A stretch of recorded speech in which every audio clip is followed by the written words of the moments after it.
খালি নির্বাচনটা দাও, ক্ষমতা পরে দেখতাছ। যেটাই হোক ক্ষমতা আমি নিব না, আমি নিব না আমি নেব। আমি আমি আমি আমি আমি আমি আমি You fucking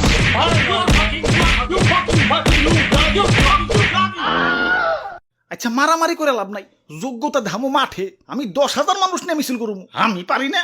আমি 11,000 মানুষ দিয়ে মিছিল করবো, আমি বাদ থাকো মুখে। আমি 12,000। আমি 13, আমি 14, 15, 16, 17, 18, 19। আপনারা যত করবেন তার চেক বেশি। তোরা কি শুরু করছস? আমি না মরতাছি আর তোরা আমার এনে কারাগারি শুরু করে দিছস। আর এই যে এত এত মানুষ নিয়ে যে কাহিনী করবি, টাকা পাবি কনে? কই থেকে আবার? সাদা থেকে। ইয়ে মানে সাদ। আজকে আকাশে সাদ ওঠে নাই।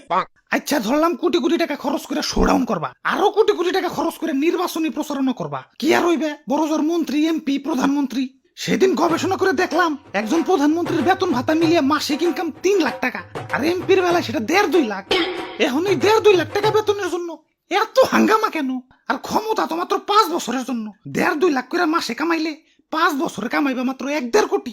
এখন মাত্র 1 কোটি কামানোর জন্য খরচ করবা 5, 10, 20 কোটি। পাগল নাকি? লাভ ক্ষতি বুঝো না? হিসাব বিজ্ঞানে অটো পাস পাইছিলা নাকি? আরে কি যে কও, মানসি কি লাভ করার লেগে রাজনীতি করে নাকি? রাজনীতি করে হইলো দেশ ও জনগণের সেবা করার লেগে। হ্যাঁ সেবা না কসু বাস দিয়া খাড়া করিয়া থইবা নি? নির্বাচনের আগে কোটি কোটি টাকা খরচ করবা, তোমাকে কি আর সরকারি বেতনে পোষাইবো? পরে তোমার উন্নয়নের বাজেটে নজর দিবে।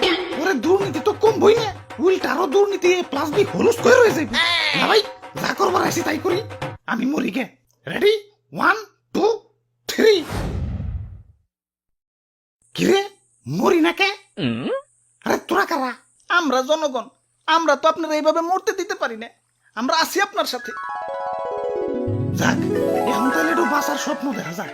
ওই অমুক নেতা তো শোডাউন দিতাছে। তাই আমাকে কি খালি তো শোডাউন দিতেছে না, ওনে গেলেই বিরিয়ানি আর পকেট খরচ ফ্রি দিতেছে। তাই নাকি? ওই চল চল বিরিয়ানি